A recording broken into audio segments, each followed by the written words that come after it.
Iteka n'umunezero ntangere vyo gusubira kubana namwe banywanyi mukurikira makuru n'ibiganiro tubandanya gushikiriza kuri imbonesha kure y'umuhuza TV. Ndabahaye ikaze muri aya makuru yo kuri uyu wa kabiri kw'itariki ya 5 Nyakanga 2023 tubazaniye vyinshi bigiye bitandukanye tuza kwibanda mu gisata cane c'umutekano hamwe n'agateka kazina muntu. Reka mbaye ikaze kandi mbaramutsa mwoba muherereye hose mwaba mudukurikiye muri mu Burundi, mwaba muri mu bice bitandukanye mu bihugu bibanye ngaha ku mugabane wa Afrika no ku yindi migabane ya kure, ntimuze gucikwa. Ndabahaye kaze tubatoreza vyinshi bigiye bitandukanye bavugwa cane ivyatangajwe n'abategetsi bivanyegejwe. Hari amakuru bavugwa cane n'amasoko yacu ari rya nino mu vyo badutohoreza natwe tukabitegura neza.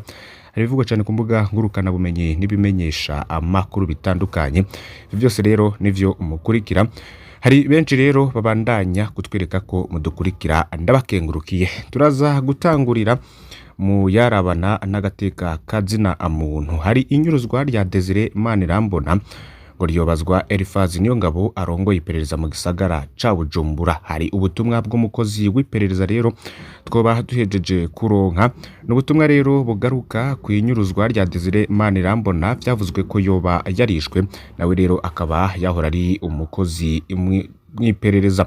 Uwo Desire Manirambona yavuzwe mu mabi menshi, harimo ivy'urupfu Shingamateka Afsa Mosi azwi cane. Turaza kugaruka rero kuri ubwo butumwa bw'uyundi mukozi wo mwiperereza, tugaruke kuri Elifazi Niyongabo. Ese yoba ari inde? Ese ibitangazwa vyoba vyarabaye ku munsi uwo Desire Manirambona anyuruzwa vyoba vyaragenze gute? Turaza kubigaruka ko ku buryo bw'idonido. Umuvugizi w'igisirikare c'u Burundi Colonel Floribert Biyereke ahejeje kuva mu gacerere avuga ku gitero ca Rede Tabara. Navyo turaza kubigaruka ku majambo yoba yaratangaje. Tunagaruke rero kuri ico gitero ibubanza. Hari vyinshi rero bibandanya gushikirizwa n'abene gihugu batuye muri ako gace uko vyari vyifashe. Ndagusaba kugira ngo fyonde kuri subscribe canke s'abone ni utari wafyondako, ibuke no kubisangiza abagenzi bawe kugira badacikwa n'amakuru yose dushikiriza. Ndaguhaye kaze. Mbere yuko tubagezaho inkuru y'inyuruzwa rya Desire Manirambona, tubabwire ko imituragaro y'ibirwanisho bikomakomeye na bito bito yumvikanye ku wa gatandatu ku mugoroba muri zone Buringa ya komine Gihanga mu ntara ya Bubanza. Wagwanye bari bavuye mu ishamba rya Rukoko riri ku nkengera y'uruzi Rusizi rugabura Burundi na Republika Iharanira Intwaro Rusangi ya Kongo. Rede Tabara n'umurwi witwaje ibigwanisho uturuka mu Burundi ucumbitse muri Sud Kivu, ubwo ni mu buseruko bwa Republika ya Demokarasi ya Kongo, no wemanze ico gitero. Biharuro vy'imfata kibanza rero n'abantu babiri bishwe n'umwe yakomeretse. Vyononekaye vyoba ari vyinshi. Ku munsi w'ejo umuvugizi w'igisirikare c'u Burundi ni Colonel Floribert Biyereke yoba yagize ico ashikiriza mu gihe ari imbere y'abamenyesha amakuru. Muri bimwe rero vyagiye biravugwa muri ico kiganiro twaba twari bagejeje ku munsi w'ejo, aho yagahagaritse ndetse anafuta ivyo kwambara impuzu zisa n'iza gisirikare canke igipolisi. Yageze rero kuri iki gitero abajijwe n'abamenyesha amakuru, havuga ko ivyabaye Buringa muri komine Gihanga mu ntara ya Bubanza mu burengero bw'u Burundi vyakozwe nabo yise inkozi z'ikibi zamazirota gusesa amaraso y'abarundi. Bivuge muri ico kiganiro n'abamenyesha amakuru yatunganije kuri uno wa mbere. Ku bw'umwe rero mu banyagihugu muri iyo zone wari umurwi witwaje ibigwanisho bikomakomeye, yaragize ati babanje kurasa imodokari yari igiye i Bujumbura ku mugwa mukuru w'ubutunzi. Iyo yarahiye iratokombera, umwe mu bariyo barahiriyemo, uwundi yishwe n'amasase. Ibisigarira vy'iyo modokari vyakuwe nabo mu nzego z'umutekano, niko umunyagihugu asigura. Bagwanye rero bararashe kandi n'indi modokari ihagaze, ni imodokari y'uwitwa Eric Budogo aba i Buringa. Barashe kandi ipikipiki yari ihagaze yarononekara cane, baranateye amagrenade mu bunywero baca basubira inyuma. Hamaze kuza abajejwe umutekano, niko uwundi munyagihugu nawe yatomoye. Nyagihugu muri iyo zone rero bakababazwa no kubona ico gitero kiba, kandi uruhongore kamarwa Rukoko rucungerewe n'abasirikare ku murango no mwijuru. Hagagize bati turahavye ico gitero nta na kimwe kiduhumuriza, biboneka ko umutekano ushobora guhungabana umwanya n'umwanya. Niko umwe mu banyagihugu agaragaza amakenga. abasirikare n'abapolisi batari bake rero bararungitswe muri iyo zone gushika mu gitondo c'Uwimana bemeza ko bashoboye gusubiza inyuma umwanzi. Ipolisi rero n'intwaro ntibagize ico bashikiriza mbere, ariko ku munsi w'ejo niho umuvugizi w'igisirikare c'u Burundi yoba yarashikirije. Leta Tabara n'umurwi wamuka mu Burundi ucumbitse muri Sud Kivu kanafatwa nk'umurwi w'iterabwoba n'abategetsi b'u Burundi wemanze ico gitero ku rubuga X ruzwi nka Twitter wamenyesheje ko akoze igitero rasambura ikibanza co gufasha indege zerekeza ku kibuga c'indege ca Bujumbura. Ico kibanza rero kikaba kiri mu gice ca Gihungwe hafi yaho abo bantu babiri biciwe. Abagwanyi ba Leta Tabara bari mu Burundi ngo barashobora no gukora igitero umwanya n'umwanya wari wose. Uko niko rero mu murwi yitwaje ibigwanisho wongeye ko ariko ku munsi w'Imana umukuru w'igihugu Varisito Ndayishimiye yakoresheje ico kibuga c'indege nyene mu kuja i Nairobi mu nama kubidukikije.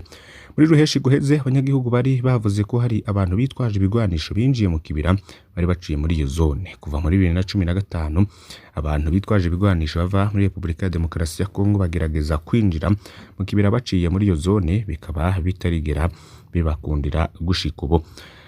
Reka nyamakuru yacu tuyabandanirize kwinyuruzwa Desire Manirambona ngo ryobazwa rifazi niyo ngabo arongoye iperereza mu gisagara ca Bujumbura. Ubutumwa bw'umukozi w'iperereza. Ukwezi kuraheze hatawuze irengero rya Desire Manirambona inyuma yahafatiwe mu Kayanza kwigenekezo ya 31 kwezi kw'indwi 2023. Desire Manirambona yari imbonera kure izwi cane mu buterere bwa Bujumbura ariko ivuka mu Kamenge. Desire Manirambona wazi kandi mu bakoranye n'iperereza ry'u Burundi mu babi atari make harimwo guha imbonera kure ingisho za gisirikare muri Kiribaondese, kunyuruza no kugandagura abantu. Desire akavugwa kandi mu igandagura rya Honorable Hafsa Mosi. Inyuma yaho rero avugiwe mu igandagurwa ryari nabukoye muri 2020. Desire Manirambona yarafunzwe mu mpimba, mu nyuma arerekurwa aca abaho anyegeye. Iperereza rimukeka kari we yatanze irwanisho vyakoreshejwe mu igandagurwa rya Ruzine irakoze ku wa 15 kwezi kw'indwi 2023 mu Kamenge. Ningaho yavuye ko yafatiwe mu Kayanza mu mpera za Mukakaro. Igitangaje abandi bose bakekwa muri iryo gandagurwa rya Ruzine irakoze bari mu mpimba kandi baramaze no kujanwa mbere y'abacamanza. Desire Manirambona we ntavugwa iyo iperereza ryamushize. Harumwe rero mubegereye pereza yoba yatanze intahe agira ati nagira nguhe umuco ku kijanye n'urupfu rwa Desire. Amasoko yacu yarari muri documentation kuri Cathedrale Jeanne Mundi tubwira ko itarike 8 kwezi k'umunani 2023 saa 2:30 ujejwe iperereza muri meri ya Bujumbura yitwa Niyongabo Elifaze yinjiye mu busho bw'iperereza aho kuri Cathedrale maze yasohora Desire. Yamutwaye n'ubu nta uramenya irengero ryiwe kandi mahero yose mu gihugu nta buriyo, mu gihe abo bari basangiye dosiye bobo bamaze gushikanwa mu mpimba ntibikiri ibanga canke igihunga. Desire yarishwe, marosi yiwe ari kuri Niyongabo Elifaze. Kimwe gusa gashobora no kuba yaramutwaye kumugandagura kw'idegeko ry'abamutwara kuko ntiyari kuza kumukura mu bandi bamutwara abatabizo. Umupolisi rero acunze agasho ari nawe yugururiye Desire mu gihe Elifaze aje kumutora yitwa Silidi, maze rero kumwugururira akamusohora yagarutse buri mu guca murakoze.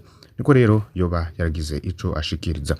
Yasabye rero ko yogenekereza icumba Desire Manirambona yafungiyemwo n'abamusambishije. Akaba yarishuye ati Desire yarafungiwe mu cumba kiri imbere y'icumba bita VIP. Wamaye inkuru muri SNL yanse kumbwira bo bari bafunganywe bandi babiri kuko bageze kumusaga mu mpimba kubw'umutekano wabo.